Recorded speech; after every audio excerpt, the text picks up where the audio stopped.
هذا القرآن يوحدنا لطريق الخير يوجهنا الله تعالى أنزله ورسول الله معلمنا.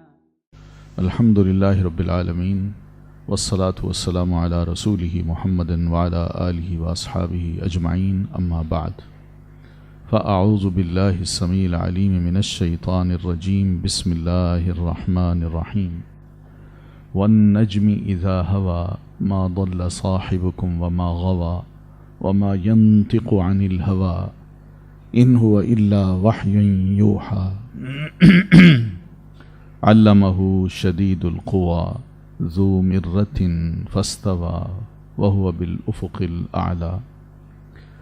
سورۃ النجم، نجم کہتے ہیں ستارے کو، اس سے مراد اوپر کا کوئی ایسا سٹار وہ مراد ہے، یعنی سارے ستارے جو ہیں ان میں سے سب ستارے بھی مراد ہیں، اور ان میں سورج، چاند اور سب وہ چیزیں جو اوپر ہیں تیر رہی ہیں وہ سب. تو مکہ میں نبی علیہ الصلاۃ والتسلیم پر یہ صورت نازل ہوئی. نبی علیہ الصلاۃ والتسلیم معراج سے جب واپس تشریف لائے تو لوگوں کے لیے ناقابل یقین تھا کہ کیا واقعی اللہ کے رسول صلی اللہ علیہ وسلم معراج پہ تشریف لے گئے ہیں یا نہیں. اور اس دور میں خاص طور پر یہ ماننا کہ میں راتوں رات مکہ سے بیت المقدس گیا ہوں اور بیت المقدس سے اوپر اور اوپر بھی ساتوں آسمانوں تک کی سیر کرائی مجھے، اور پھر واپس بھی آ گیا ہوں. لوگوں کے لیے یہ ماننا ذرا بڑا مشکل تھا. تو اللہ تعالیٰ نے اس صورت میں یقین دلایا ہے کہ اللہ کے رسول صلی اللہ علیہ وسلم کی معراج ہوئی ہے، اور قسم کھائی ہے ستاروں کی یا ستارے کی. کیوں؟ ستارہ بھی کیا کرتا ہے، کتنا بلند ہوتا ہے، اور پھر اپنی چال چلتے چلتے چلتے ایک وقت آتا ہے غروب ہو جاتا ہے. تو اسی طرح ستارے کو اگر کوئی ہستی موو کر رہی ہے، اس پہ کنٹرول کر رہی ہے، اس کو چلا رہی ہے، اس کو ظاہر کر رہی ہے، اور پھر اس کو غائب بھی کر رہی ہے، اور ایسا اوپر سارا نظام ہے، جو ہستی یہ سارا کام کر رہی ہے اس کے لیے کیا ہے اگر اس کا ایک پیارا بندہ جو زمین پہ آباد ہو، اللہ تبارک و تعالیٰ اس کو آسمانوں کی سیر کرا دے اور چند لمحوں میں کرا دے.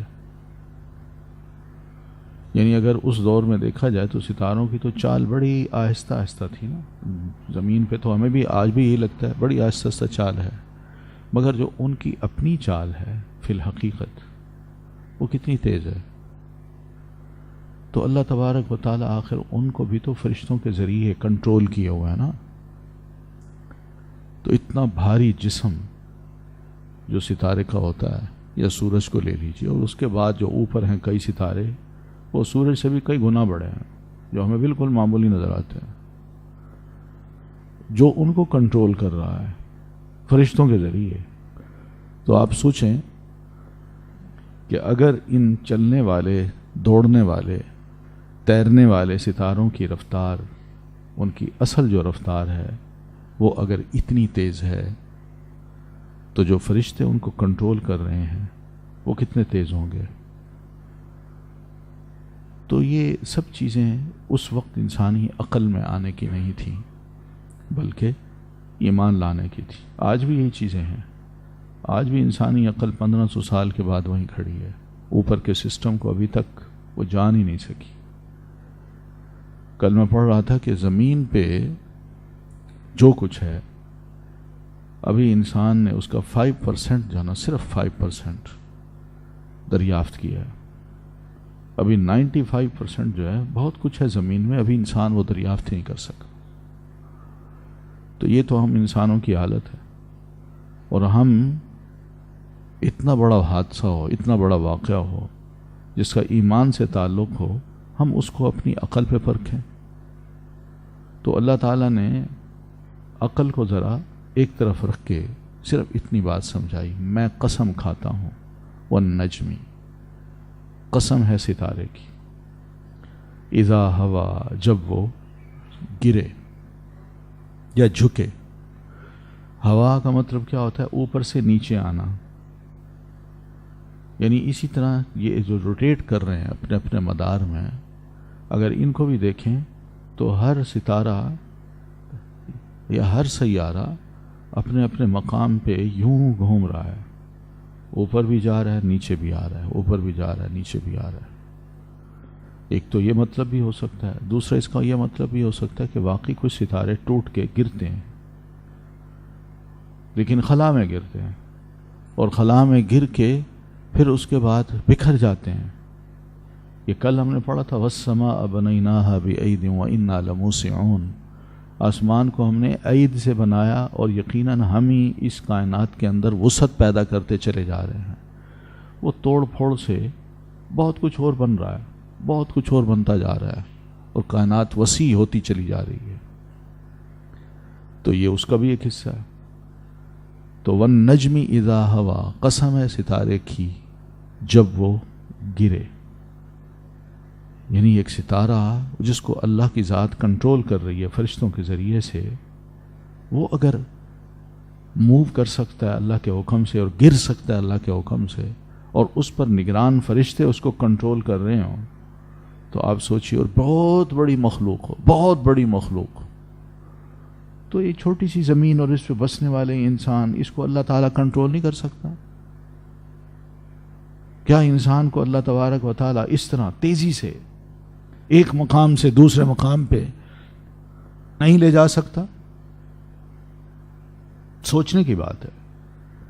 ما ضل صاحبکم، نہیں بھرا بھولا ساتھی تمہارا، وما غوا، اور نہ وہ بہکا ہے. اب یہ اشارہ ہے نبی علیہ الصلاۃ والتسلیم کی اس سفر کی طرف جو آپ نے یعنی دیکھا. آپ اوپر گئے اور واپس آ کے جو آپ نے بات کی اور انفارمیشن دی، تو اس کو لوگوں نے کہا لے جی یہ بہک گیا ہے، یہ راہ بھول گیا ہے، ابھی اصل پٹڑی سے ہٹ گیا ہے. کل بات کرتا تھا کہ میں زمین پہ بیٹھا ہوں، ساتوں آسمانوں سے مجھ پر وحی نازل ہوتی ہے، اب کہتا ہے میں ساتوں آسمانوں پہ خود بھی پہنچ گیا ہوں.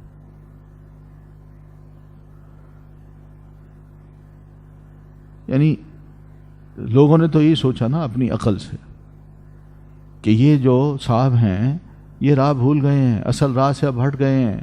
وما غوا، اللہ فرماتے ہیں نہ یہ اصل راہ سے ہٹے ہیں اور نہ ہی وہ بہکے ہیں. جو بات انہوں نے کہی ہے برحق کہی ہے، صحیح کہی ہے. اور ایک عقل مند انسان، سوچ سمجھ رکھنے والا، صحت مند انسان، عقل مند جو بات کرتا ہے، آپ بالکل ویسے ہی بات کر رہے تھے.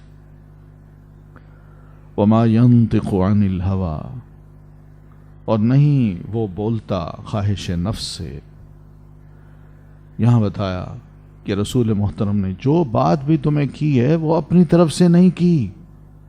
یہ مت سمجھنا کہ وہ بہک گیا ہے یا راہ بھول گیا ہے یا اس طرح عجیب سی انہونی سی باتیں کر رہا ہے. ایسا مسئلہ نہیں ہے، بلکہ تمہارا یہ ساتھی کبھی بھی خواہش نفس سے نہیں بولتا، بلکہ اس کی بات میں ایک خاص مقصد ہوتا ہے، اور یہ بات جو ہے وہ اپنی طرف سے بھی نہیں کرتا، نہ اس کی کوئی خواہش ہوتی ہے نہ شہوت ہوتی ہے، بلکہ ان ہوا الا وحی یوحیٰ، نہیں وہ مگر ایک وحی جو وحی کی جاتی ہے. وہ آپ پر تو اللہ تبارک و تعالیٰ جبریل امین کے ذریعے وحی کرتے ہیں، تو جب آپ پر وحی ہوتی ہے تو پھر آپ بولتے ہیں، ورنہ آپ بولتے ہی نہیں ہیں. تو یہاں ایک آپ کی جو گفتگو ہے اس کی صداقت اللہ تبارک و تعالیٰ نے بیان کر دی کہ آپ میں بیٹھ کے جب آپ صلی اللہ علیہ وسلم نے اعلان کیا ہے کہ میں راتوں رات اوپر گیا ہوں، سیر کر کے واپس آیا ہوں، تو تم کہتے ہو یہ بہکی بہکی باتیں کرتا ہے. میں کہتا ہوں کہ آپ کا یہ ساتھی کبھی بھی اپنی خواہش نفس سے نہیں بولتا. جب کبھی بھی یہ بات کرتا ہے تو وہ وحی کی صورت میں وحی ہوتی ہے، اور وحی کو ہی وہ بیان کر رہا ہوتا ہے، وحی کو ہی بتا رہا ہوتا ہے. یہ اللہ نے مجھ پر وحی کی ہے اور اللہ کے کہے کے مطابق میں بات کر رہا ہوں، اپنی طرف سے نہیں کر رہا. تو اس لیے یہ ینطق کا جو لفظ ہے، یہ نطق جو ہے، یہ دو قسم کا ہوتا ہے. ایک جس کو ہم اردو میں کہتے ہیں زبان حال اور زبان مقال. یعنی ایک تو یہ ہے کہ انسان مقال گفتگو کر رہا ہو، زبان جو بول رہی ہے، ایک تو یہ ہے. ایک انسان کا اپنا وجود جو عمل کر رہا ہو نا، تو ہم کہتے ہیں اس کی حالت بول بول کے بتا رہی ہے. تو وہ حالت جو بول بول کے بتا رہی، اس کو کہتے ہیں زبان حال. اور جو زبان بول بول کے بتائے، اس کو کہتے ہیں زبان مقال. تو یہ دونوں، زبان حال ہو یا زبان مقال ہو، آپ صلی اللہ علیہ وسلم کبھی بھی اپنی خواہش نفس کی بنیاد پہ بات نہیں کرتے، کوئی کام نہیں کرتے، مگر وہ وہی ہوتا ہے. بس ہر کام آپ کا وہی کے ذریعے ہوتا ہے. تو یہ بڑی اہم بات ہے اور بہت اہم مقام ہے جو ہمارے پیارے نبی علیہ الصلاۃ والتسلیم کا ہے، اور اللہ تبارک و تعالیٰ نے ہم پر یہ بات واضح کی ہوئی ہے. اس لیے تو قرآن مجید میں بار بار یہ سمجھایا گیا ہے کہ ما آتاکم الرسول فخذوہ، جو اللہ کا رسول تمہیں دے وہ لے لو، کیونکہ وہ رسول ہے، وہ وہی کے مطابق دے رہا ہے، وہی کے مطابق بول رہا ہے، اپنی طرف سے نہیں بات کر رہا. وما نہاکم عنہ فانتہوا، اور جس سے تمہیں روکے اس سے باز آ جاؤ. یہ بھی اس کا روکنا، حکم دینا، یہ بھی وہی ہوتا ہے. اس لیے اس وحی کے مقام کو اللہ تبارک و تعالی نے یوں بھی بیان فرمایا، من یطع الرسول فقد اطاع اللہ، جو رسول کی اطاعت کرے گا اس نے گویا اللہ کی اطاعت کی. بس یعنی اللہ پہلے وحی کر کے نبی علیہ السلام کو بتا دیتا ہے، اور اللہ کے رسول اس وحی کے مطابق کہتے بھی ہیں اور کرتے بھی ہیں. تو آپ رسول کی اطاعت کیجئے، بس یوں ہی سمجھیے جیسے اللہ کی آپ نے اطاعت کر لی. تو کیوں؟ پیچھے وحی ہے، آپ کا ایک ایک عمل وحی کے مطابق ہے. تو یہ وحی جو ہے ہم سب سمجھتے ہیں کہ دو قسم کی تھی، ایک وحی جلی اور وحی خفی. وحی جلی بھی آپ پر نازل ہوتی تھی. آپ خود فرماتے ہیں کہ انما اوتیت القرآن ومثلہ معہ، یقین مانو کہ مجھے قرآن بھی دیا گیا ہے اور اس کے ساتھ اس جیسی اور بھی کچھ دی گئی ہے، کچھ شے دی گئی ہے. اور وہ کیا ہے؟ وہ حدیث رسول صلی اللہ علیہ وسلم ہے. اب اس دوسری وحی کو یعنی وحی خفی کو لوگ نہیں مانتے. کچھ لوگ ہیں خاص طور پر، یعنی وہ دین اور دنیا کے درمیان ذرا فرق کرتے ہیں. کہتے ہیں دین الگ چیز ہے، دنیا الگ چیز ہے. دنیا میں آپ آزاد ہیں، اور دین جو کہتا ہے وہ مسجد میں آپ اس پہ عمل کر رہے ہیں. تو یہ جو کانسیپٹ ہے جب آیا ہے تو اس کے پیچھے بہت سی پابندیاں بھی اٹھا دی گئی ہیں. اس میں ایک بڑی پابندی نبی علیہ الصلاۃ والتسلیم کی سنت کی تھی. سنت جہاں قرآن مجید کو ایکسپلین کرتی ہے، وضاحت کرتی ہے، وہاں بندے کو بار بار یہ بھی مجبور کرتی ہے کہ تم بحیثیت ایک امتی کے رسول اللہ صلی اللہ علیہ وسلم کی سنت کے پابند بنو. مگر وہ یہ کہتا ہے کہ نہیں، مجھے آزاد چھوڑ دو، میں سنت پہ عمل نہیں کر سکتا، اور نہ ہی اس دور میں مجھ پہ میں عمل کر سکتا ہوں. اور اسی طرح قرآن مجید کو میں جس طرح چاہوں سمجھوں، مجھے کس کے سمجھنے کے لیے رسول اللہ صلی اللہ علیہ وسلم کو فالو کرنے کی ضرورت نہیں ہے. تو اس بنیاد پہ وہ نبی علیہ الصلاۃ والتسلیم کی احادیث کا، سنتوں کا انکار کرتے ہیں تاکہ ہم آزاد رہیں، قرآن مجید کو سمجھنے میں بھی آزاد رہیں، سمجھانے میں بھی آزاد رہیں، اور اسی طرح عمل کرنے میں بھی ہم آزاد رہیں. ہم پر پابندیاں نہ ہو کہ یوں اٹھو، یوں بیٹھو، یوں کھاؤ، یوں پیو، یوں پہنو. یہ یوں والی جو بات ہے نا، یہ ہم سے نہیں ہوتی. تو یہ وجہ ہے اور کچھ نہیں. تو نبی علیہ الصلاۃ والتسلیم میں ایسے لوگوں کے بارے میں ایک پہلے سے ہی ایک پیشین گوئی کر دی تھی. امام ترمذی رحمۃ اللہ علیہ نے اور امام ابن ماجہ نے رحمۃ اللہ علیہ ایک حدیث بیان کی ہے اپنی سنن میں سیدنا ابو رافع رضی اللہ تعالی عنہ سے، کہ وہ یہ کہتے ہیں کہ رسول اللہ صلی اللہ علیہ وسلم نے فرمایا لا الفین احدکم متکئا علی اریکتہ یأتیہ امر، کہ میں کسی شخص کو نہ پاؤں کہ وہ اپنی تکیے پر یا اپنے تخت پر ٹیک لگائے بیٹھا ہو، کہ یأتیہ امر، کہ اتنے میں اس کے پاس کوئی دین کا معاملہ آتا ہے، اور یہ معاملہ وہ ہے کہ مما امرت بھی، جس کا میں نے یا تو حکم دیا ہوتا ہے، او نہیت عنہ، یا میں نے اس سے روکا ہوتا ہے. تو میری کوئی بات اس تک پہنچتی ہے اور وہ ٹیک لگائے لوگوں کے درمیان بیٹھا ہے، تو سنتے ہی وہ کہتا ہے لا ادری، میں تو نہیں جانتا بھائی. ما وجدنا فی کتاب اللہ، جو کتاب اللہ میں ہم پائیں گے اتبعناہ، ہم اس کو تو فالو کریں گے، اس کو مان لیں گے، لیکن جو کتاب اللہ کے علاوہ جو کچھ ہے وہ ہم نہیں مانتے. یعنی اس طرح وہ میری بات کو ریجیکٹ کر دے گا. آپ فرماتے ہیں یہ دور نہ آنے پائے، لیکن وہ آ گیا. آپ نے اشارہ کر دیا تھا کہ یہ ایسا ہوگا. تو یہ وہ چیز ہے جس کو ہم دیکھتے ہیں کہ آج کے دور میں یہی لوگ ہیں جو کہتے ہیں بس قرآن کافی ہے، ہمیں سنت کی ضرورت ہی نہیں ہے. پھر اسی طرح نبی صلی اللہ علیہ وسلم نے یہ بھی ارشاد فرمایا کہ ترکت فیکم شیئین، میں تم میں دو چیزیں چھوڑے جا رہا ہوں، لن تضلوا بعدہما، ان دونوں کے بعد کبھی بھی تم گمراہ نہیں ہوگے. ایک ہے کتاب اللہ، اللہ کی کتاب جو میں چھوڑ کے جا رہا ہوں، وہ سنتی، اور دوسری میری سنت. آپ یہ بھی پیشین کوئی فرماتے ہیں وَلَن يَتَفَرَّقَا، یہ دونوں کبھی بھی ایک دوسرے سے جدا نہیں ہو سکتے. یعنی کتاب کو بندہ کہے میں سمجھنا چاہتا ہوں بغیر سنت کے، سوال ہی پیدا نہیں ہوتا، اور سنت پر عمل کرنا چاہتا ہوں بغیر قرآن کے، سوال ہی پیدا نہیں ہوتا. یہ دونوں اکٹھے رہیں گے، دونوں ایک دوسرے کی ضرورت ہیں، دونوں ایک دوسرے کی وضاحت کرتے ہیں. تو یہ کبھی بھی ان کو جدا نہیں کیا جا سکتا، اور نہ یہ جدا ہوں گے. کب تک؟ حتی یردا علی الحوض، یہاں تک کہ یہ دونوں مجھ پر حوض کوثر پر آ ملیں گے. یہ دونوں اکٹھے رہیں گے. تو اس لیے اس وحی پر یقین رکھنا پڑتا ہے. آپ صلی اللہ علیہ وسلم نے ایک بار تو صحابہ کرام کے سامنے بھی یہ بات کھل کے کہہ دی. عبداللہ ابن عمرو بن عاص رضی اللہ تعالی عنہما یہ فرماتے ہیں کہ کنت اکتب کل شیء اسمعہ من رسول اللہ صلی اللہ علیہ وسلم، میں رسول اللہ صلی اللہ علیہ وسلم سے جو کچھ بھی سنتا تھا نا، میں اس کو لکھ لیا کرتا تھا. کیوں؟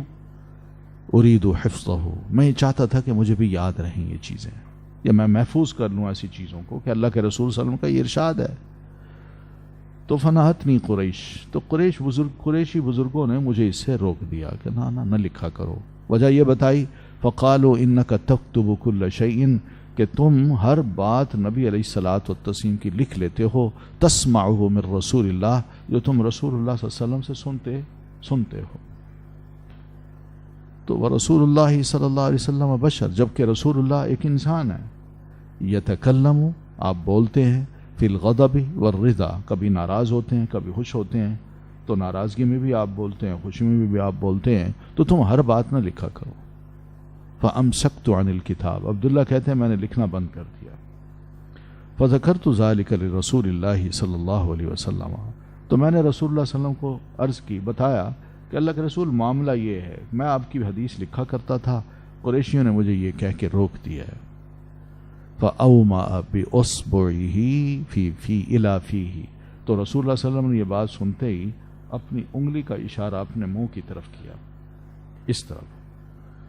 آپ نے فرمایا اکتب، لکھو، فوالذی نفسی بیدہ، اس ذات کی قسم جس کے ہاتھ میں میری جان ہے، ما یخرج منہ الا حق، اس منہ سے سوائے حق کے کچھ نہیں نکلتا. یعنی میں غصے میں ہوں یا خوش ہوں، جب بھی بات کروں گا صحیح بات کروں گا، حق والی بات کروں گا، کوئی غلط بات نہیں نکلے گی اس سے. اب اس سے بڑی کیا ضمانت ہو سکتی ہے؟ تو یہ وحی آپ پر کی جاتی تھی جسے علمہ شدید القوا، سکھایا اسے بہت زبردست قوت والے نے. یہ جناب جبریل علیہ الصلاۃ والتسلیم کی ایک صفت ہے، اور قوت کی جمع ہے.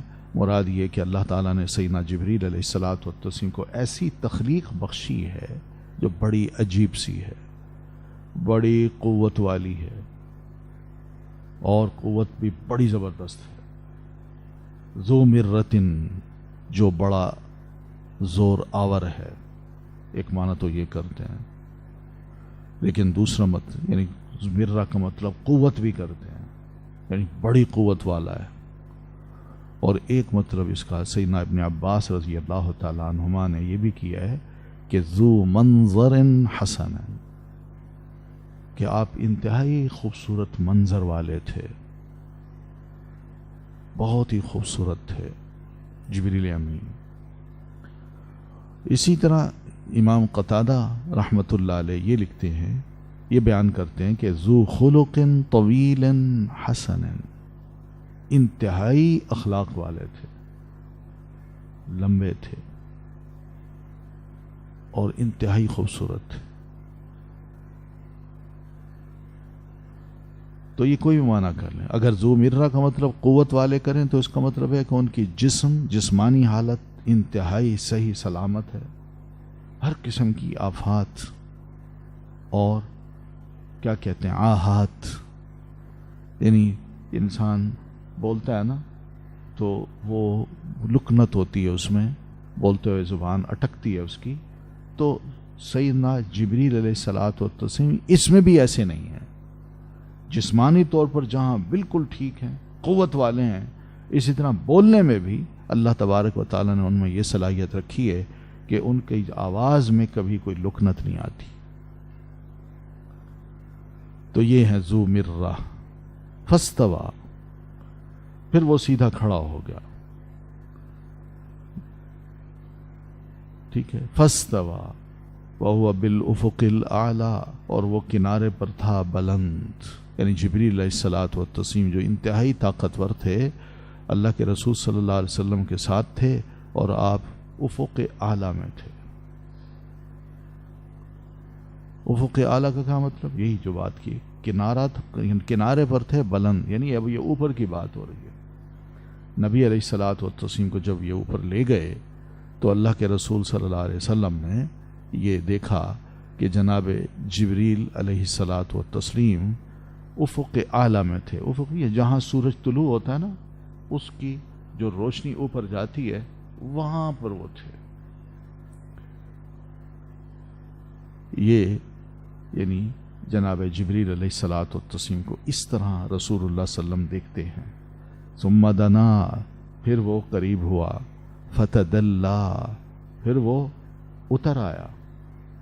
یعنی جو پرے تھے نبی علیہ السلام کو یوں محسوس ہوتا تھا کہ پرے ہیں، تو وہ قریب آئے، پھر اور نیچے آ گئے. تدلا کا مطلب، دل کہتے ہیں لوٹے کو، ادلا دلوہ کیا پڑا تھا کہ ہم نے اس نے اپنا لوٹا نیچے ڈالا ہے نا، پانی کے قریب کیا اور قریب کیا. تو یہ ادلا دلوہ کا مطلب ہوتا ہے. تو اسی طرح تدلا کا مطلب اور قریب آ گئے اور نیچے آئے، یعنی نبی علیہ الصلوۃ والتسلیم کے. فکانا، تو وہ ہو گئے قابا بقدر قوسینی، دو کمانوں کے. قوس کہتے ہیں کمان کو. کمان جانتے ہیں نا، ایک تیر ہوتا ہے اور ایک کمان ہوتی ہے. تو ہو گئے وہ بقدر دو کمانوں کے، او ادنا، یا اس سے زیادہ قریب.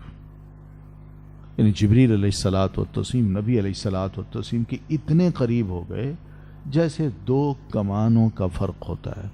کسی کے ساتھ انسان کسی سے دور ہو تو دو کمانیں اگر اس کے درمیان اور فرشتے کے درمیان رکھ دی جائیں، نبی علیہ السلام اور ان کے درمیان رکھ دی جائیں، تو بس دو کمانوں کے قریب قریب یہ دور تھے، اتنے قریب آ گئے. او ادنا کا مطلب یہ یا اس سے بھی زیادہ قریب. یعنی اس طرح رسول اللہ صلی اللہ علیہ وسلم نے جناب جبریل علیہ السلام کو انتہائی قریب قربت سے یا قریب ہی دیکھا. تو یہ قوسین کیسی چیزیں؟ یہ قوسین وہ نہیں ہے جو ہماری دنیا کی ہے، سمجھ آئی؟ یعنی یوں چھوٹا سا بنا لیں ہم، اور یہاں بھی مختلف سائز ہوتے ہیں. ایک کمان چھوٹی ہوتی ہے بچوں کے لیے، ایک بڑوں کے لیے ہوتی ہے، اور باقی ایک بڑے شکاری کے لیے ہوتی ہے جو بہت بڑی ہوتی ہے. تو مراد یہی ہے کہ اوپر کا جو ماحول ہے اس میں جو دو قوس کا فاصلہ ہے، جبریل امین بس اتنے قریب نبی علیہ الصلوۃ والتسلیم کے آ گئے تھے، یہ ذرا اس سے زیادہ قریب آ گئے تھے. ٹھیک ہے. تو صحیحین میں بھی یہ حدیث ہے، جناب عبداللہ بن مسعود رضی اللہ تعالیٰ عنہ فرماتے ہیں کہ فکان قاب قوسین او ادنا ما کذب الفؤاد ما رأى وَلَقَدْ رَأَى مِنْ آيَاتِ رَبِّهِ الْكُبْرَى. تو ان سب کے بارے میں عبداللہ بن مسعود فرماتے ہیں کہ نبی علیہ الصلاۃ والتسلیم نے جبریل امین کو دیکھا، اس طرح دیکھا کہ قریب آ گئے. ٹھیک ہے، پھر جب قریب آئے تو آپ کے دل نے واقعی اس بات کی تصدیق کی کہ یہ جبریل امین ہے. جو میں دیکھ رہا ہوں یہ کوئی خواب نہیں ہے، کوئی حقیقت نہیں ہے، یا کوئی ایسی مخلوق نہیں ہے کوئی اور ہوگی، نہیں، وہ جبریل تھے. آپ صلی اللہ علیہ وسلم کو یقین تھا.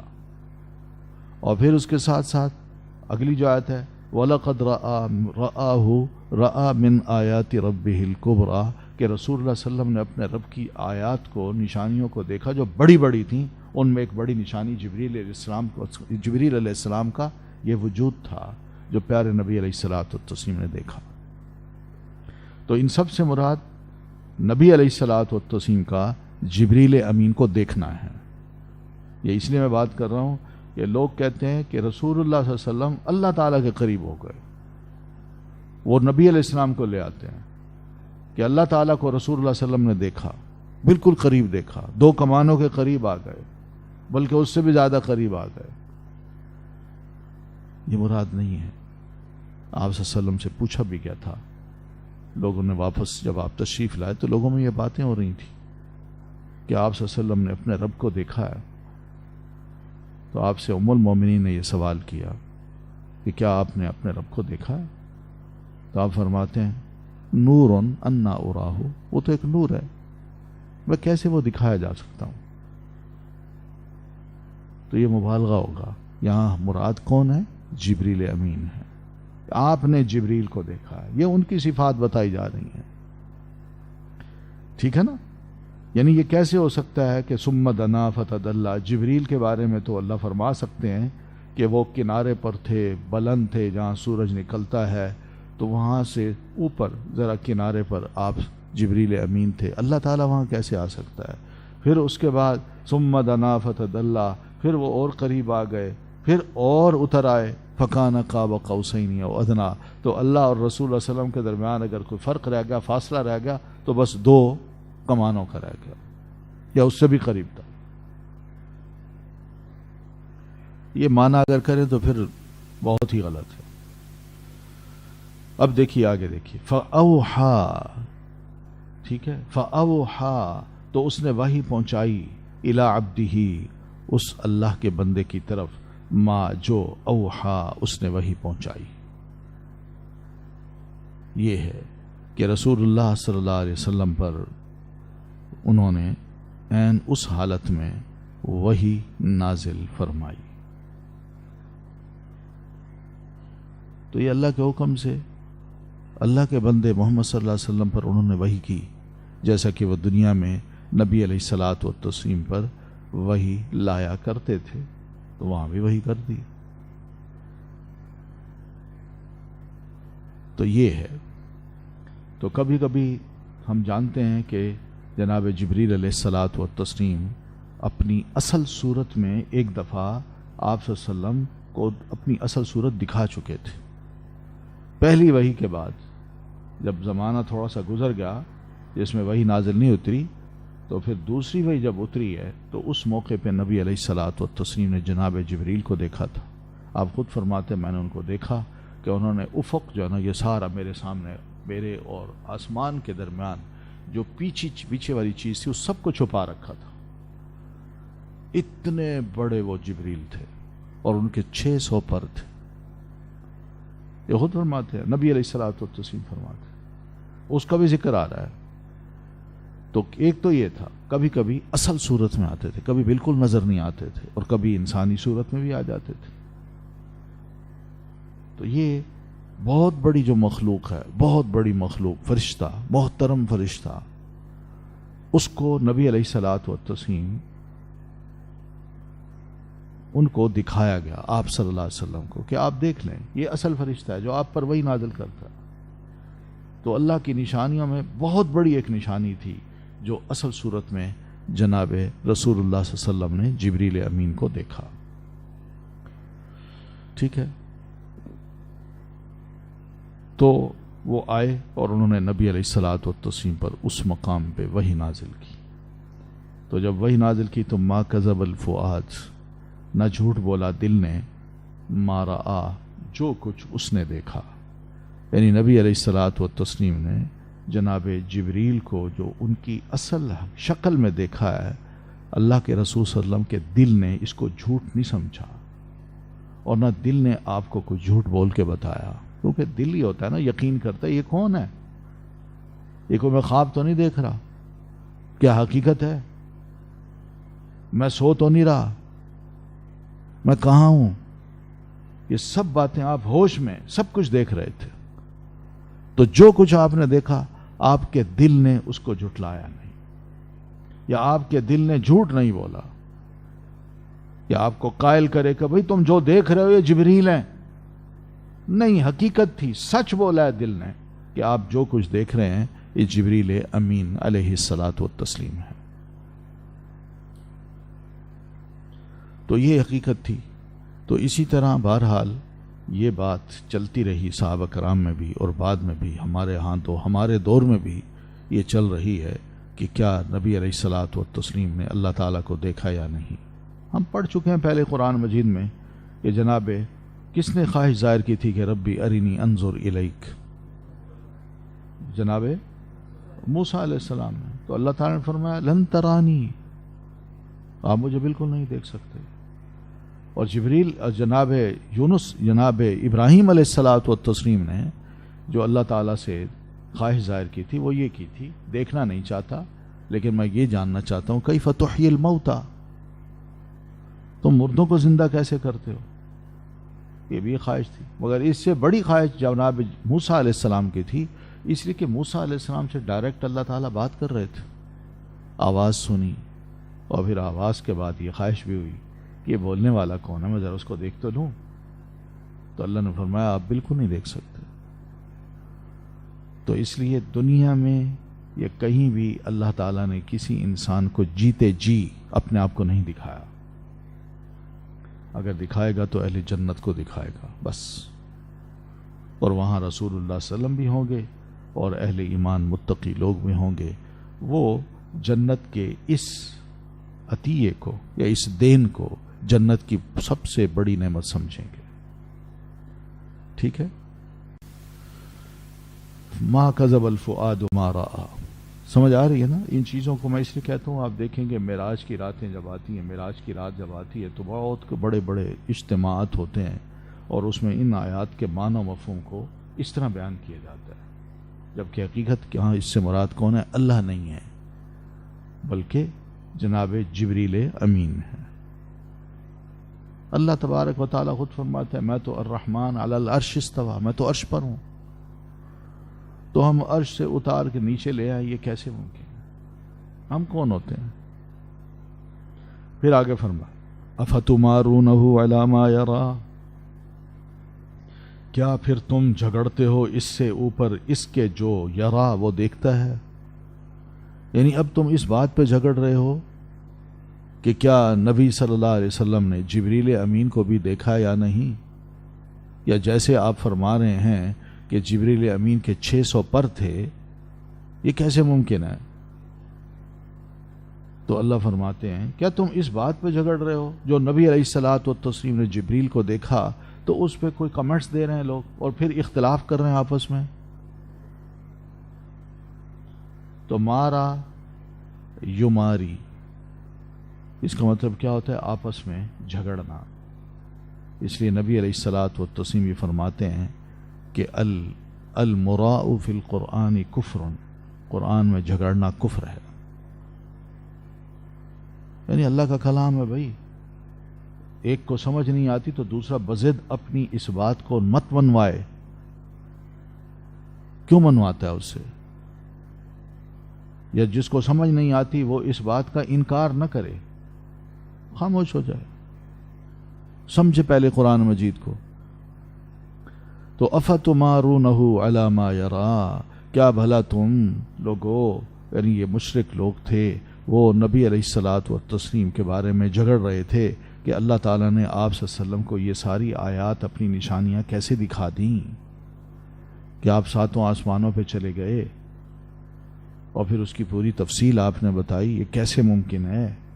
اور پھر جبریل امین کو بھی آپ نے دیکھا اور آپ کو وحی کی، یہ کیسے ممکن ہے؟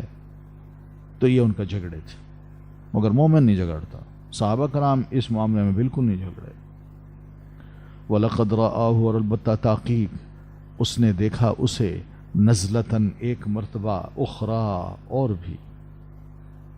کہ رسول اللہ صلی اللہ علیہ وسلم نے جناب جبریل کو ایک اور مرتبہ بھی دیکھا تھا. کہاں دیکھا؟ عند سدرۃ المنتہا، پاس سدرۃ المنتہا کے، کہ جناب جبریل علیہ الصلاۃ والتسلیم سدرۃ المنتہا کے پاس ہیں اور اصل صورت میں ہیں. لیکن وہاں کا منظر کچھ عجیب سا تھا. ایک تو یہ ہے کہ عندہا جنت المأوى، سدرۃ المنتہا جانتے ہیں نا، سدرہ کہتے ہیں بیری کے درخت کو، اور المنتہا یعنی ایسا درخت جو اینڈ پہ ہے، یعنی ساتوں آسمانوں کے بعد اینڈ پہ. یعنی یوں سمجھیے کہ اس کے اوپر کوئی اور آسمان نہیں ہے، یہ اینڈ ہے. اور جبریل امین کا بھی اینڈ ہو سکتا ہے کہ جبریل امین بس یہیں تک جاتے ہیں، اس سے اوپر نہیں جا سکتے. تو وَلَقَدْ رَآهُ، اور البتہ تحقیق دیکھا تھا آپ صلی اللہ علیہ وسلم نے اس کو، یعنی جبریل امین کو، نزلتاً ایک مرتبہ، اخرى اور بھی. وہ بھی نزلہ کی صورت تھی. کیسے؟ یعنی یوں اترنے کی، بس یعنی جیسے کوئی شے معلق ہوتی ہے نا، اوپر سے یوں آتی ہے، اور یہ درخت ہے، بس اوپر سے یوں آئی اور یہاں پہ اس درخت کے پاس پاس نبی علیہ الصلاۃ والتسلیم نے جبریل امین کو دیکھا. تو منظر کیا تھا؟ پہلی بات تو یہ کہ عندہا جنت المأوى، اسی درخت کے پاس جنت ہے. کون سی؟ جنت المأوى. یہ جنت المأوى کیا ہے؟ یہ بھی یعنی جنت ہے، اور اللہ تبارک و تعالیٰ نے اس جنت میں جو شہداء کی روحیں ہیں وہاں جمع کی ہوئی ہوتی ہیں، اور متقی لوگوں کا یہی مقام ہے. تو سدرۃ المنتہا کے پاس، تو منتہا کے میں نے دو معنی بتائے آپ کی، یہ تو جبریل امین علیہ الصلاۃ والتسلیم کی یہ آخری منزل ہے، یا پھر آسمانوں کے اوپر کوئی بھی اگر کوئی اینڈ ہے کسی بھی مخلوق کا یا کوئی اور شے نظر آتی ہے تو وہ یہی درخت ہے سدرۃ المنتہا کا. یا اس کا معنی بعض علماء نے یہ بھی کیا ہے کہ انسانوں کے جتنے بھی علوم ہیں یا مخلوق کے جتنے بھی علوم ہیں وہ زیادہ سے زیادہ یہیں تک پہنچتے ہیں. اس کے بعد اوپر کیا ہے کسی کو کچھ پتہ نہیں، اس کی حقیقت نہیں جانتے. ٹھیک ہے، تو بس یہیں تک انتہائی مقرب فرشتہ جو ہے وہ پہنچ سکتا ہے، اور اس کے پاس بھی اتنا ہی علم ہے. اور اس کے بعد اوپر کا جو علم ہے وہ ایک غیب کا علم ہے جس کو اللہ کے علاوہ کوئی اور نہیں جانتا. بس یہیں سب کا علم اینڈ ہو جاتا ہے، اور بطور خاص جبریل امین کا. پھر یہ ہے کہ منظر یہ ہے کہ اذ یغش السدرۃ، جب چھا رہا تھا السدرہ بیری کے درخت پر، ما جو کچھ، یغشا چھا رہا تھا، یعنی اس وقت بیری کے درخت پر اتنی خوبصورتی، اتنا جمال اور اتنا حسن اور اتنا اس کا رعب تھا کہ انسان اس کا احاطہ ہی نہیں کر سکتا لفظوں میں، یا بیان ہی نہیں کر سکتا اس کو. تو مراد یہ کہ بہت ہی زبردست چیز تھی، وہ عظیم مخلوق تھی وہ بھی، اور رحمت نور جس نے اس درخت کو ڈھانپ رکھا تھا وہ ایک عجیب و غریب قسم کی اور عظیم چیز تھی، بہترین منظر تھا جو کہ نبی علیہ الصلاۃ والتسلیم نے خود دیکھا. آپ صلی اللہ علیہ وسلم فرماتے ہیں کہ ان پر کیا چھا رہا تھا؟ فراش من ذہب، سونے کے پتنگے تھے جو درخت کے ارد گرد، بالکل درخت کو نا بڑی خوبصورتی کے ساتھ انہوں نے اس کو منور کیا ہوا تھا، اور عجیب و غریب قسم کی روشنی ان پتنگوں کے ذریعے آ رہی تھی۔ تو ما زاغ البصر، نہ کجی کی نگاہ نے، وما طغا، اور نہ وہ حد سے بڑھی۔ یعنی اتنی خوبصورت وہ جگہ تھی سدرۃ المنتہا کی، جس پر یہ نور تھا، روشنی تھی، بڑی خوبصورتی تھی، تو نبی علیہ الصلوۃ والتسلیم بس دیکھتے ہی رہ گئے۔ آپ کی نگاہ ایسی ٹکی کہ آپ کی نگاہ کج نہیں ہوئی۔ کج کا مطلب ادھر ادھر نہیں ہوئی۔ اور دوسرا وما طغا، اور نہ وہ حد سے آگے بڑھی، بس اسے ہی آپ دیکھتے رہے۔ یعنی یہ بھی نہیں سوچا کہ اس درخت کے پیچھے کیا ہے، اوپر نیچے کیا ہے، نہ اوپر نیچے دائیں بائیں آپ کی آنکھ ہوئی، اور نہ یہ کوشش، نہ آپ نے سوچا کہ اس درخت کے پیچھے کیا ہے، بس اسی درخت کو اور اس درخت کے اوپر جو حسن تھا، خوبصورتی تھی، بس اسی پہ آپ کی آنکھ ٹک گئی اور آپ دیکھتے ہی رہ گئے۔ لقد رآ، البتہ تحقیق، رآ آپ نے دیکھا، من آیات ربی ہی، نشانیاں اپنے رب کی، الکبریٰ بڑی بڑی، یہ بڑی بڑی نشانیاں تھیں۔ جبریل امین کو ان کی اصل صورت میں دیکھنا، پھر وہاں جو سدرۃ المنتہا کا جو منظر تھا اس کو دیکھنا، یہ دو ایسی زبردست نشانیاں تھیں جو نبی علیہ الصلوۃ والتسلیم نے معراج کے سفر میں یہ دیکھی۔ تو یہ اصل میں آپ کو تسلی کرانی تھی، آپ صلی اللہ علیہ وسلم کو بلند مقام دینا تھا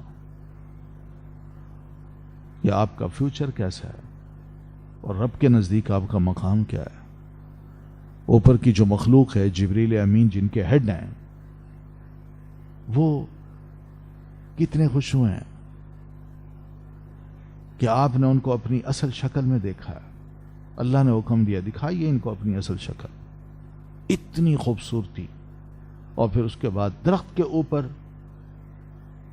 سدرۃ المنتہا کے ارد گرد جو کچھ منظر آپ نے دیکھا، یہ ایک اور بڑی زبردست نشانی تھی۔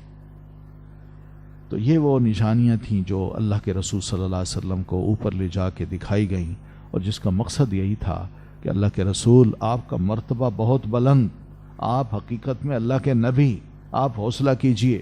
جو کچھ آج تک آپ کو کہا گیا ہے کہ آپ مجنون ہیں، شاعر ہیں، پاگل ہیں، یا اسی طرح ساحر ہیں، کاہن ہیں، کچھ نہیں ہے، آپ اللہ کے رسول ہیں۔ اور رسول کو ہم اس کی جسمانی اور روحانی اعتبار سے جب اس کو اٹھا کے اوپر لے آئے ہیں تو اس کو اصل حقیقتیں دکھا رہے ہیں، تاکہ وہ یہ نہ سمجھے کہ میں اللہ تبارک و تعالیٰ کے ساتھ کنیکشن میں نہیں ہوں، جبریل علیہ الصلوۃ والتسلیم میرے ساتھ کنیکشن میں نہیں ہے، کوئی اور تو نہیں، کوئی شک بھی نہ گزرے آپ کو یقین آ جائے کہ واقعی میرا رابطہ جبریل امین کے ساتھ ہے، اور جو کچھ مجھ پر نازل ہوتا ہے یہ برحق ہے۔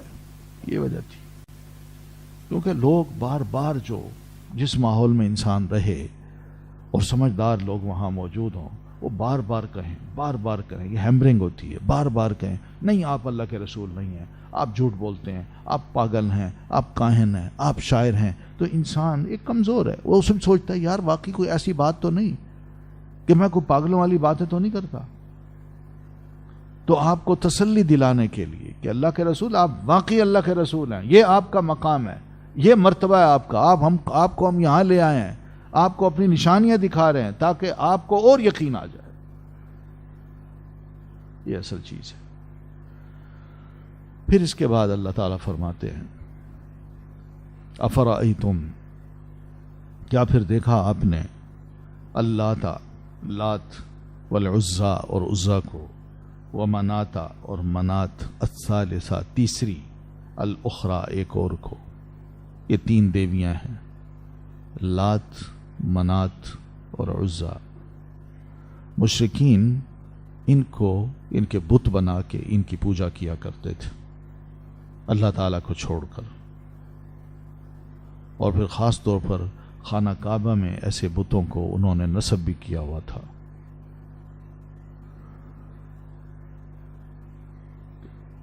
ان بتوں کو، لیکن لات، منات اور عزیٰ ان کے مختلف مقامات تھے جو عربوں کے مختلف علاقوں میں یہ نصب کیے گئے تھے۔ ابن کثیر رحمۃ اللہ علیہ فرماتے ہیں کہ لات جو تھا یہ ایک سفید چٹان سے اس کو یعنی نقش و نگار اس میں بنائے گئے تھے، اور کھرچ کھرچ کے اس کے نقش و نگار جو بنائے گئے تھے، اور اس پر ایک بہت بڑا کمرہ بھی بنایا گیا تھا، چھت بھی بنائی گئی تھی۔ یہ لات کا جو بت تھا یہ طائف میں تھا، اور اس کے باقاعدہ آگے پردے بھی تھے، اور پھر اس کے کچھ وہاں پر کچھ بیٹھے ہوئے کیا کہتے ہیں مجاور بھی تھے جو اس کا پورا خیال کرتے تھے، آنے والے کو دیدار کراتے تھے۔ پردہ اٹھتا ہے، اب آپ دیکھ لیں، تو وہ دیکھتے۔ یہ لات اللہ کی تصغیر بنائی ہے انہوں نے۔ اللہ جو نام ہے اس کو چھوٹا نام دینے کے لیے تصغیر کہتے ہیں اس کو، تو تصغیر بنائیے، یعنی وہ اللہ بڑا ہے، یہ ذرا چھوٹی چھوٹی کیا ہے دیوی ہے۔ یہ نام اس طرح رکھتے تھے۔ تو یہ نام رکھنا مشرکوں کی عادت ہے، جو اللہ کا نام ہوگا، جو اللہ کے ٹائٹل ہوں گے، اسی کو ذرا تھوڑا سا اور بدل کے چیز وہی قرار دیں گے جو اللہ تعالیٰ کی ہے، ٹھیک ہے نا؟ تو جیسے رزاق ہے یا رازق ہے، جس کا مطلب ہے دینے والا، رزق دینے والا۔ اب اگر ہم اپنے کسی یعنی بزرگ کو یہی ٹائٹل دے دیں کہ داتا ہے، تو یہ کیا ہے؟ رزاق کا بالکل ترجمہ ہے۔ تو اس طرح کے کام وہ کرتے تھے۔ تو اللہ فرماتے ہیں یہ لات جس کی تم پوجا کرتے ہو، کبھی تم نے دیکھا ہے اس کو کہ یہ واقعی یہ کام کر سکتا ہے جو اللہ تبارک و تعالیٰ نے اپنے نبی کے ساتھ یہ کچھ کیا؟ اور پھر اسی طرح یہ لات جو ہے یہ وہاں پر یعنی طائف کے جو لوگ تھے، یہ ان کا بڑا بت تھا، یہ اس کا باقاعدہ طواف کرتے تھے، اس کے پاس آتے جاتے تھے، اس سے جھکتے تھے، اس کے پاس نذرانے رکھتے تھے۔ پھر اسی طرح عزا جو ہے یہ عزیز کی تصغیر ہے، اللہ تعالیٰ کا ٹائٹل ہے نا عزیز، انہو هو العزیز الرحیم۔ تو العزیز جو ہے یہ اللہ تعالیٰ کا ٹائٹل ہے، اس کی تصغیر بنا دی عزا، اور یہ مؤنث ہے۔ تو مؤنث مراد یہ کہ ہماری ایک دیوی ہے، اور یہ دیوی جو ہے جس کا نام ہم عزا رکھ رہے ہیں، اس کے بھی ہم پجاری ہیں، ٹھیک ہے۔ کچھ علماء کہتے ہیں کہ لات جو تھا ایک شخص تھا، یہ حاجیوں کو ستو پلایا کرتا تھا، کان یلت سویق الحاج، حاجیوں کے ستو کو یا وہ کوٹتا تھا یا بناتا تھا پانی میں اور پھر پیش کرتا تھا، تو اس وجہ سے اس کا نام لات رکھا ہے۔ لیکن حقیقت یہ ہے کہ انہوں نے اللہ تعالیٰ کے نام سے، اللہ کے نام سے اس کو نکالا ہے اور لات بنا دیا ہے۔ تو اللہ تعالیٰ کی کوئی مؤنث نہیں ہے۔ اسی طرح عزا کو لے لیجئے، یہ بھی عزیز سے انہوں نے نکالا ہے، اس کو اشتقاق جس کو کہتے ہیں، یہ مشتق ہے کس سے؟ عزیز سے۔ تو یہ ایک بہت بڑا، اس کے اوپر ایک درخت تھا اور ایک عمارت بھی تھی، اسی طرح پردے بھی لٹکے ہوئے تھے اس کے آگے، اور یہ ایک وادی تھی نخلا، اس میں یعنی یہ موجود تھا۔ یہ مکہ اور طائف کے درمیان کا جو علاقہ ہے، یعنی نخلا کا علاقہ کہلاتا ہے، تو یہاں پر یہ عزا موجود تھی۔ قریش اس کی بڑی تعظیم کیا کرتے تھے۔ جیسے آپ کو یاد ہوگا کہ احد کے میدان میں جب مسلمانوں کو شکست ہوئی تو ابو سفیان نے جاتے جاتے یہ سوال کیے تھے، تم میں محمد ہیں؟ آپ نے فرمایا خاموش رہو۔ تم میں ابو بکر ہیں؟ آپ نے فرمایا خاموش رہو۔ تم میں عمر ہیں؟ آپ نے فرمایا خاموش رہو۔ پھر وہ بولا، کہتا ہے لنا العزا ولا عزا لکم، ہماری عزا دیوی ہے جس کی وجہ سے آج ہم فاتح بنے ہیں، تمہیں شکست دی ہے، اور تمہاری کوئی عزا دیوی نہیں ہے، کوئی تمہاری دیوی نہیں ہے۔ جو تمہیں بچا سکتی آج. تم ان کے انکار کرتے ہو نا، اس کی یہ سزا ہے. کہ رسول صلی اللہ علیہ وسلم نے فرمایا اس کو جواب دو، اللہ مولانا ولا مولا لکم، اللہ ہمارا مولا ہے، ساتھی ہے، اور تمہارا کوئی مولا نہیں ہے. تو اس طرح یہ جنگ کے میدان میں بھی اس طرح جواب دیے جاتے تھے. تو صحیح بخاری میں سیدنا ابو ہریرہ رضی اللہ تعالیٰ عنہ سے روایت ہے کہ رسول اللہ صلی اللہ علیہ وسلم فرماتے ہیں من حلف فقال فی حلفہ واللات والعزى، جو شخص قسم اٹھاتا ہے اور اپنی قسم میں یوں کہتا ہے قسم ہے لات کی اور قسم ہے عزیٰ کی، تو فلیقل لا الہ الا اللہ، اس کو دوبارہ کلمہ پڑھنا چاہیے، دوبارہ کہے وہ لا الہ الا اللہ کو. کیونکہ یہ زبان کی ایک پھسلاہٹ ہے. جو بندے پہلے مسلمان تھے، مسلمان نہیں تھے، بعد میں مسلمان ہوئے، تو ان کی شروع سے یہ عادت چلی آ رہی تھی کہ قسمیں ایسے کھاتے تھے، قسمیں ایسے کھاتے تھے، واللاتی والعزى، جیسے ہم کہتے ہیں واللہ واللہ، تو وہ یوں کہتے تھے. تو آپ فرمایا جس کی زبان پہ یہ ایک دفعہ لفظ آ جائے اس کو چاہیے کہ وہ لا الہ الا اللہ کہے. تو اسی طرح امام احمد کی جو مسند ہے اس میں یہ روایت ہے، جناب سعد بن ابی وقاص رضی اللہ تعالیٰ عنہ بیان کرتے ہیں کہ حلفت باللات والعزى، میں نے ایک بار لات اور عزیٰ کی قسم کھائی، تو میرے ساتھیوں نے مجھے کہا بئس ما قلت، تم نے بڑی ہی بہت بری بات کہی ہے، تم ایک مسلمان ہو، غیر اللہ کی قسم اٹھاتے ہو. قلت حجرن، یعنی تم نے ایسی بات کی لگتا ہے کہ تم بس یعنی کچھ چھوڑ گئے ہو، کوئی دین چھوڑ گئے ہو، یہ تو دین سے نکالنے والی چیز ہے. تو سنتے ہی کہتے ہیں فأتیت رسول اللہ صلی اللہ علیہ وسلم، تو میں رسول اللہ صلی اللہ علیہ وسلم کے پاس آیا، ذکرت ذلک لہ، میں نے آپ کو بتایا. اللہ کے رسول یوں منہ سے نکل گیا، لیکن ساتھیوں نے مجھے اتنی سخت بات کی ہے. تو آپ نے فرمایا قل، تم کہو لا الہ الا اللہ وحدہ لا شریک لہ لہ الملک ولہ الحمد وہو علی کل شیء قدیر، یہ کہو. اور پھر وانفس عن شمالک ثلاثا، اور 3 بار اپنے بائیں طرف تھوکو، تھو تھو تھو کرو 3 دفعہ. وتعوذ باللہ من الشیطان الرجیم، اور اعوذ باللہ پڑھو، کہو اعوذ باللہ من الشیطان الرجیم. پھر آپ فرماتے ہیں ثم لا تعد، پھر آئندہ ایسا نہ کرنا. تو یہ چیز ہے کہ رسول اللہ صلی اللہ علیہ وسلم غیر اللہ کی قسم کھانے پہ فرماتے ہیں کہ بندے کو لا الہ الا اللہ وحدہ لا شریک لہ پڑھنا چاہیے، اور پھر اسی طرح اپنے بائیں طرف 3 دفعہ تھوک کے اعوذ باللہ پڑھنا چاہیے، اور پھر آئندہ کے لیے یہ حرکت نہ کرے. پھر ہے منات، یہ تیسرا بت ہے جس کی تعظیم بنو خزاعہ، اوس اور خزرج کے جو قبائل ہیں وہ کیا کرتے تھے. جاہلی دور کی میں بات کر رہا ہوں.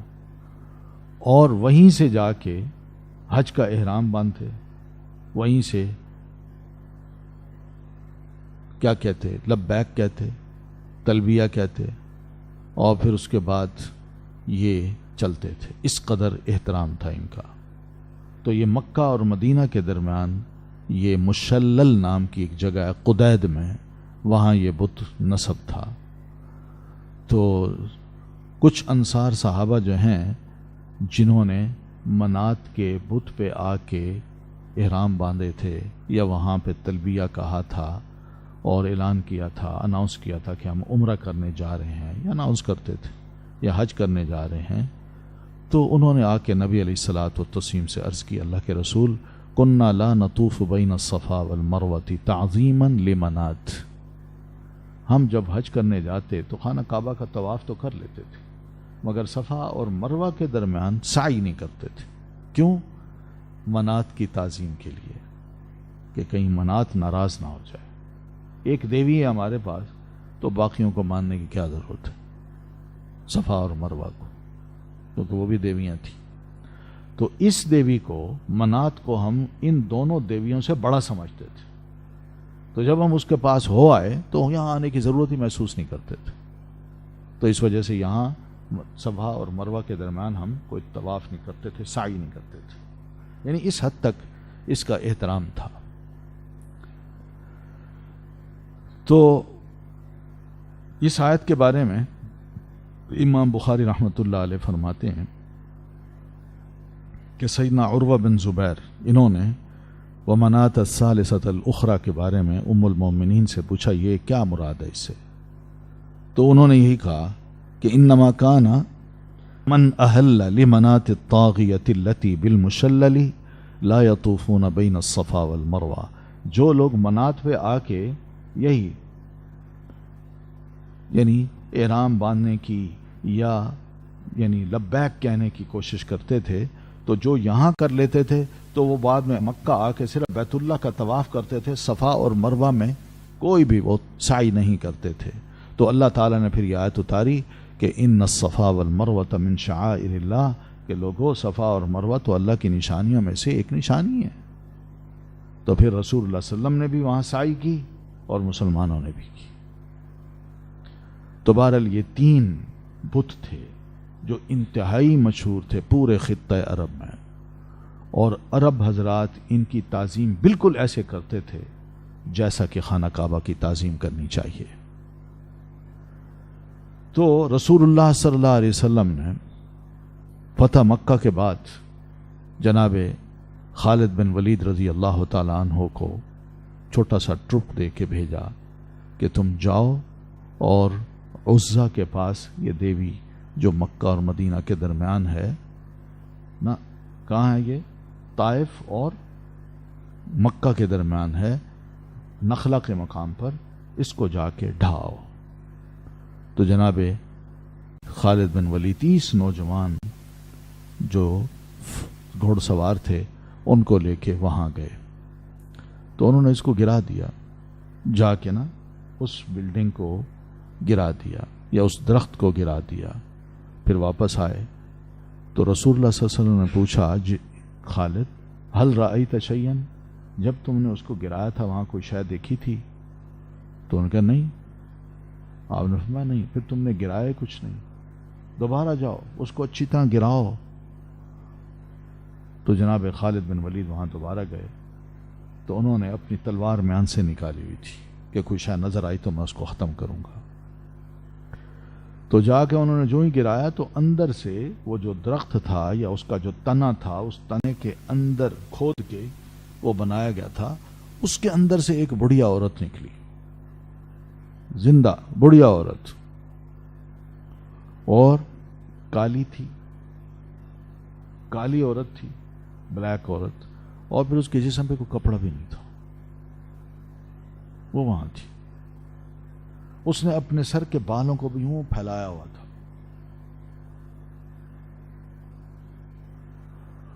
تو سیدنا خالد رضی اللہ تعالیٰ عنہ نے دیکھے یہ سارے منظر، تو اسی منظر میں ان کو یہ محسوس ہوا کہ یہاں کا جو مجاور ہے یا نگران ہے وہ بھی چیخ رہا ہے، وہ بھی آوازیں نکال رہا ہے۔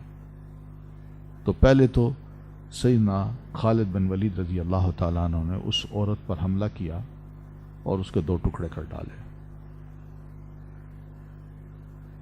ختم کیا اس کو۔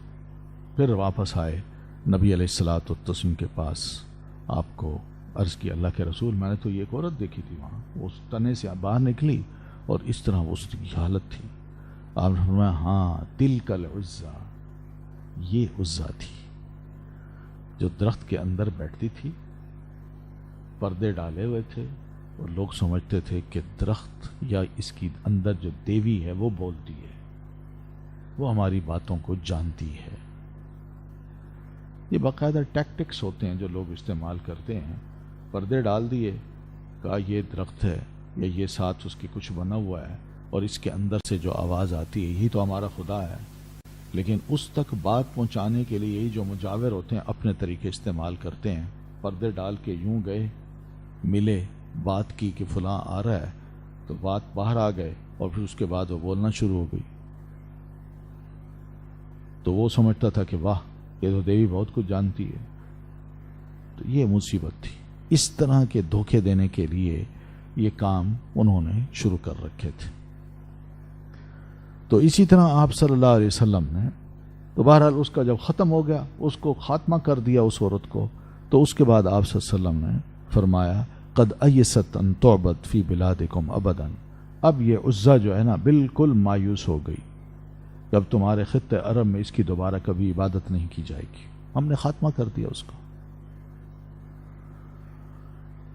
تو قریشی اور اسی طرح بنو کنانہ کے سارے افراد اس عزا کی بڑی تعظیم کیا کرتے تھے اور اس کی عبادت کرتے تھے۔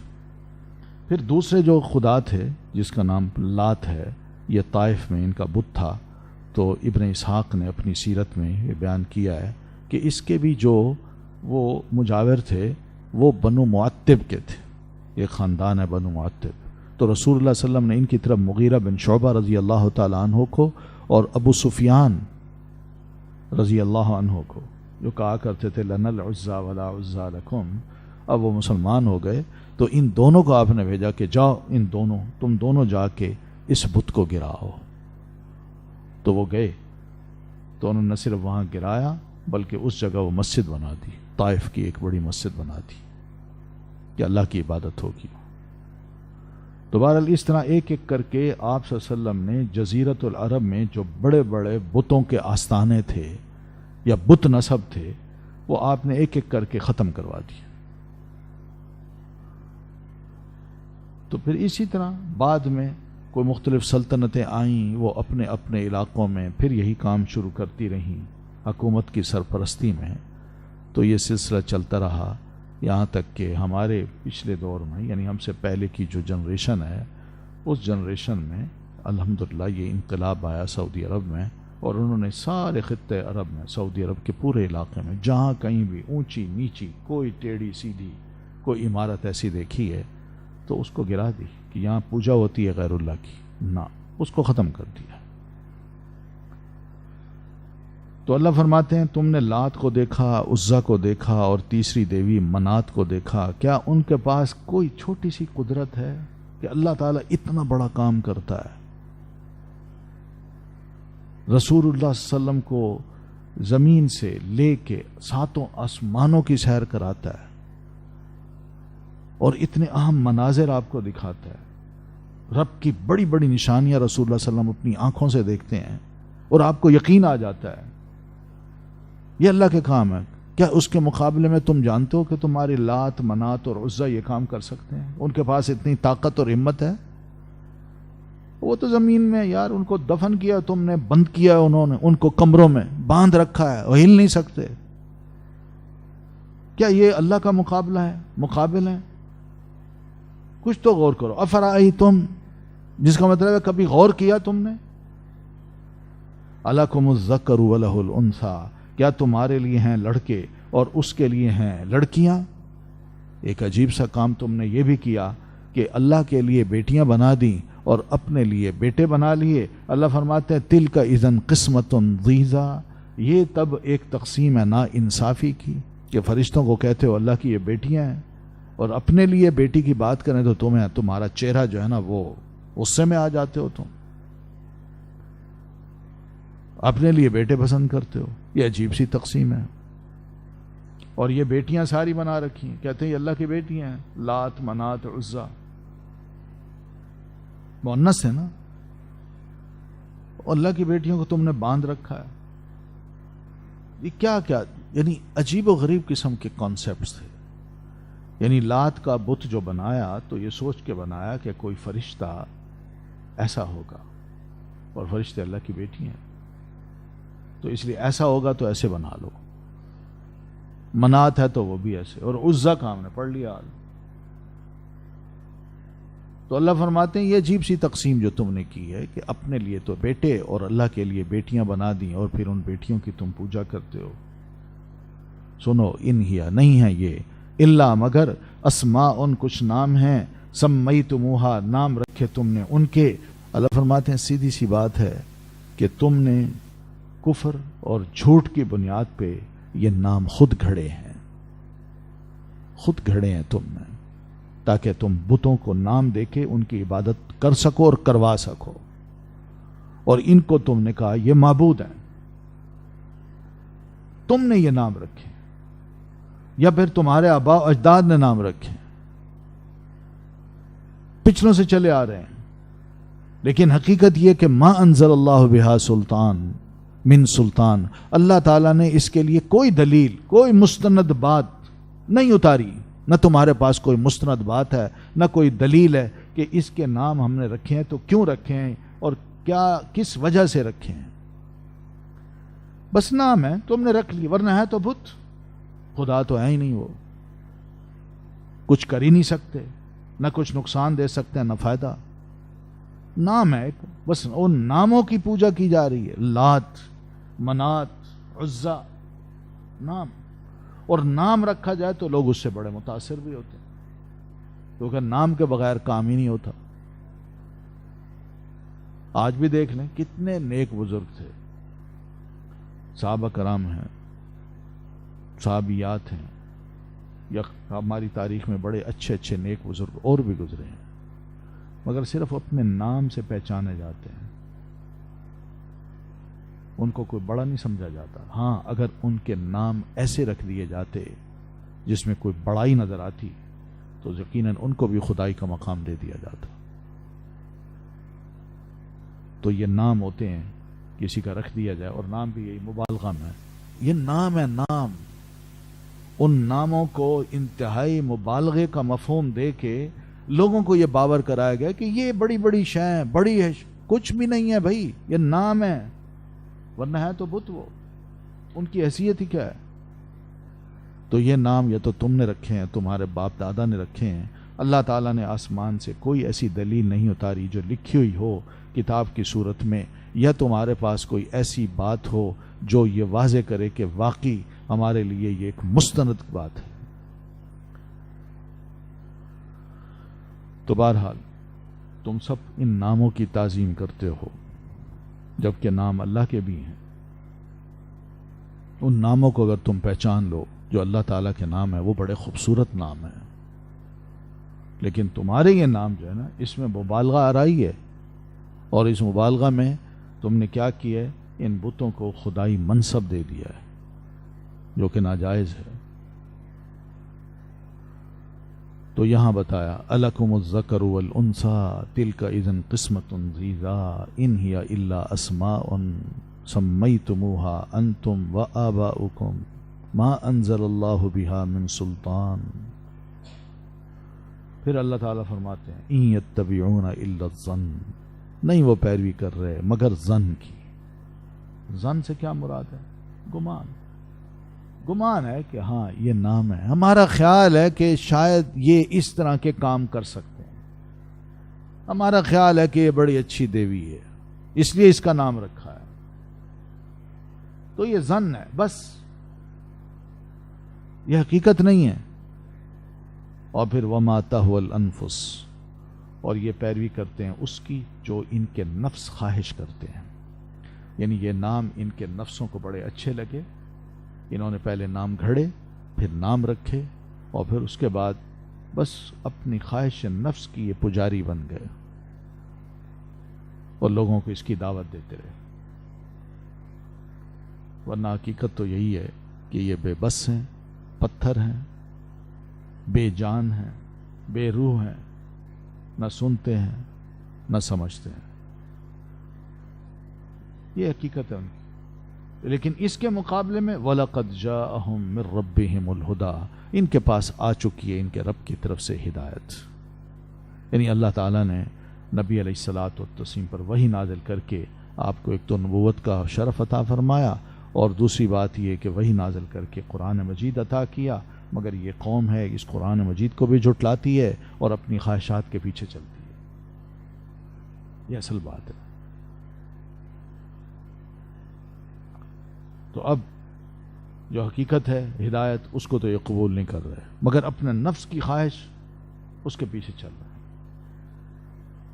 اب اللہ فرماتے ہیں ام للانسان، کیا ہے انسان کے لیے ما تمنا، جو وہ تمنا کرے. فللہ الآخرۃ الاولی، تو اللہ ہی کے لیے آخرت، والاولی، اور پہلی دنیا. یعنی ضروری نہیں ہے کہ انسان جو بھی اچھی تمنا کرے اس کو وہ حاصل ہو جائے. ہر شخص یہ دعویٰ بھی نہ کرے کہ میں ہدایت یافتہ ہوں، یا اپنے بارے میں یہ یقین کر لے کہ میں تو ہدایت پہ ہوں، مجھے تو ہدایت کی ضرورت ہی نہیں ہے. تو نہ ہی یہ خواہش کرے کہ میں بس یہ اچھی چیز چاہتا ہوں جو مجھے حاصل ہو کے رہے گی، اور حاصل ہوئی ہے. اور اسی طرح نہ یہ اپنے بارے میں گمان کرے کہ میں ہدایت یافتہ ہوں اور یہی چیز ہدایت ہے. بات اصل یہ ہے کہ للہ الآخرۃ الاولی، تو آخرت کا اور دنیا کا مالک اللہ تبارک و تعالی ہے، اور اللہ کا ہی حکم چلتا ہے. تمنائیں انسان کے دل میں آتی ہیں، مگر ضروری نہیں کہ وہ تمنائیں اچھی ہوں یا بری ہوں یا پوری ہوں. خاص طور پر پوری نہیں ہوتی. اور اسی طرح ہر بندہ اپنے آپ کو خاص طور پر اس ماحول میں جو مکی لوگ تھے وہ اپنے آپ کے بارے میں یہی گمان کرتے تھے کہ ہم ہی ہدایت یافتہ ہیں. تو جو تمنا وہ کرتے تھے وہ سمجھتے تھے کہ ہمیں حاصل ہو گئی، یا یہ بہت بڑی خیر ہے کہ ان خداؤں کو ہم مانتے ہیں، ان کے پجاری ہیں، تو ہم ہی ہدایت یافتہ ہیں، کوئی اور ہدایت یافتہ نہیں ہے. تو اللہ فرماتے ہیں یہ تو ایسا نہیں ہو سکتا، یہ معاملہ تو ہدایت کا اللہ کے ہاتھ میں ہے. اللہ تعالیٰ کا حکم ہوگا، توفیق ہوگی تو ہدایت نصیب ہوگی. اس لیے کہ رب کریم جو ہے وہ دنیا کا بھی مالک ہے اور آخرت کا بھی مالک ہے. للہ الامر من قبل ومن بعد، یہ سورہ روم کی آیت ہے کہ پہلے بھی اللہ کا حکم تھا اس کائنات کے بننے سے پہلے، اور بعد میں بھی ہوگا. کسی اور کا حکم نہیں چلتا اس کائنات میں، وہی مالک ہے.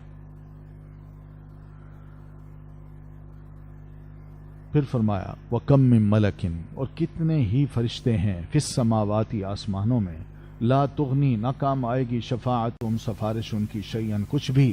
کہ شفاعت کا اگر معاملہ ہے تم یہ سمجھتے ہو کہ ہماری تمنا ہے کہ ہم ان خداؤں کی پوجا کرتے ہیں، یہ کل کو ہماری سفارش کریں گے، ہم ان کو خوش کرتے ہیں تو کل کو یہ ہمیں خوش کریں گے. یہی سب سے بڑی خیر ہے، یہی سب سے بڑی ہدایت ہے. اللہ فرماتے ہیں بات یہ اگر سفارش کا معاملہ ہے نا، تو میں اتنا بتا دوں کتنے فرشتے ہیں جو آسمان اور زمین میں ہیں، ان کی بھی سفارش کسی بھی شے کے حق میں وہ کام نہیں آ سکتی.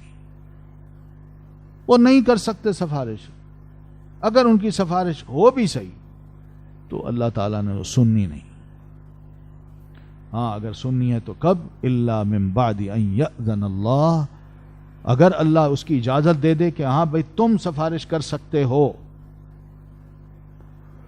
پھر جس کو چاہے اللہ تعالیٰ، چاہے وہ فرشتے ہوں یا انسان ہوں، جس کو چاہے اللہ تعالیٰ اجازت دے کہ بھائی تم سفارش کر سکتے ہو. بغیر اجازت کے رب کی جناب میں کوئی بول ہی نہیں سکتا. اور دوسری بات وَيَرْضَى، اور وہ راضی بھی ہو جائے، کہ اللہ تعالیٰ کو یہ پتا ہو کہ جو بات کہی جائے گی میں اس سے خوش ہوں گا. یا کسی مجرم یا کسی گناہگار کے حق میں سفارش کی جائے تو اللہ تعالیٰ خوش ہو. لیکن ایک کٹے مجرم اور کٹے کافر کے بارے میں یہ سوچنا کہ فلاں اس کی سفارش کرے گا اور اس کی سفارش قبول کی جائے گی اور اللہ اس سے ناراض ہو، تو یہ ہو ہی نہیں سکتا کہ کوئی سفارشی کسی ایسی شے کی یا ایسے بندے کی سفارش کرے جس سے اللہ تعالیٰ ناراض ہو. تو پتہ یہ چلا کہ شفاعت کے سفارش کے دو معیارات ہیں، دو اصول ہیں. پہلی اصول کہ اللہ اجازت دے، اور دوسرا کہ جو بات کہے جس سے اللہ راضی ہو، اللہ خوش ہو. کسی کے حق میں سفارش کرے، اللہ تعالیٰ اس کے بارے میں خوش ہو پہلے سے کہ ہاں بھائی اس نے نیک کام کیے ہیں، اس کی سفارش جو کر رہا ہے تو میں تو پہلے آلریڈی اس سے خوش ہوں، اور سفارشی جو اس کی سفارش کر رہا ہے تو اس سفارش سے بھی خوش ہوں.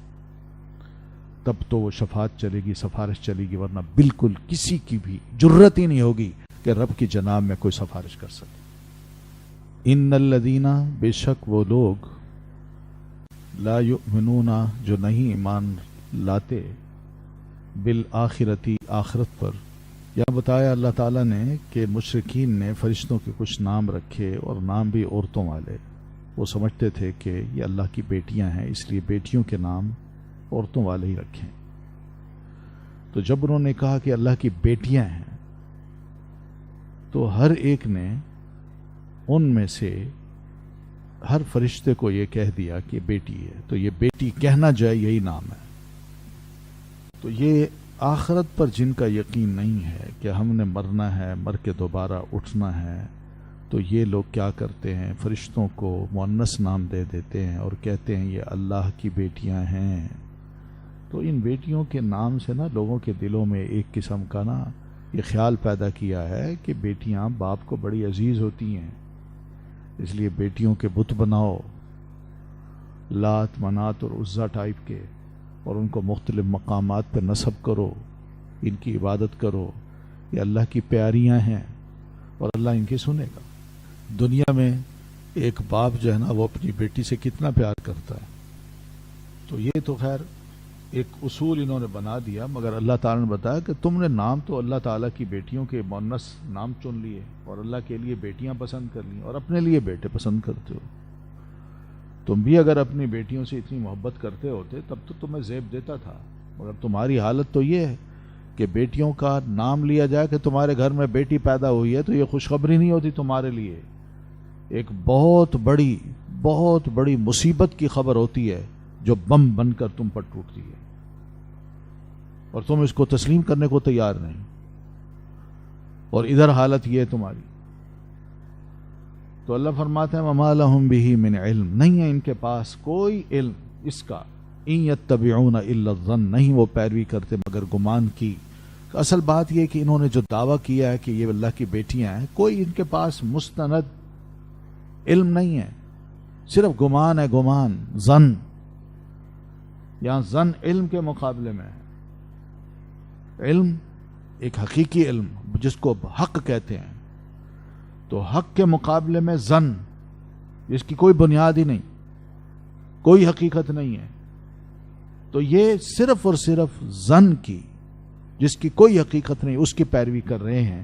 وَإِنَّ الظَّنَّ, اور بے شک گمان, لا یغنی من الحق شیئا, حق کے مقابلے میں کچھ بھی کام نہیں دیتا.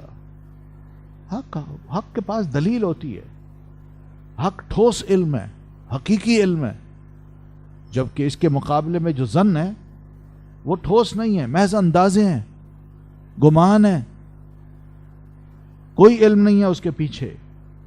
لہذا فاعرض, اللہ کے رسول آپ اعراض کیجئے. تو اللہ کے رسول حق سے منہ موڑنے والے ہیں تو آپ بھی ان سے منہ موڑیے. جو اپنے رب کی تعظیم نہیں کرتے اور اللہ تبارک و تعالیٰ کا مقام اور مرتبہ ہر شے سے نہیں بڑھاتے, تو پھر ایسے لوگوں کو چھوڑ دیجئے.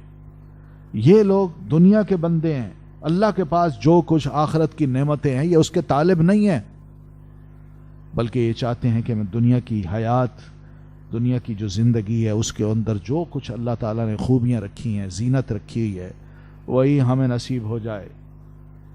اور یہ بھی چاہتا ہے کہ میں بس دنیا میں جیوں, مروں نہ. تو ایسے لوگوں کو دنیا کے حال پہ چھوڑ دیجئے, جئیں اس میں جتنا عرصہ جینا چاہتے ہیں, لیکن آخرکار مرنا تو ہے انہوں نے. لیکن مذہب کے معاملے میں, دین کے معاملے میں ان کا جو علم ہے, ذالک مبلغہم من العلم, یہی ہے انتہا ان کے علم کی. ان ربک, بے شک رب آپ کا, وہ اعلم, وہ زیادہ جاننے والا ہے, یعنی دنیا کے حالات کے بارے میں اس کا زیادہ سے زیادہ علم ہے. تو بس اتنا ہی ہے کہ وہ چاہتا ہے کہ بس دنیا کو میں سمجھوں, دنیا کو جانوں, دنیا کو اپناؤں, اسی کو حاصل کروں, اسی میں کیسے جیوں, کیسے کھاؤں, کیسے پیوں. بس اس کی سوچ, اس کا علم اس کو یہیں تک, دنیا تک ہی محدود رکھتا ہے. ان کا علم ان کو آگے نہیں لے جاتا. جو ایک حقیقت ہے, یہ دیکھتے ہیں اپنی آنکھوں سے کہ لوگ مرتے ہیں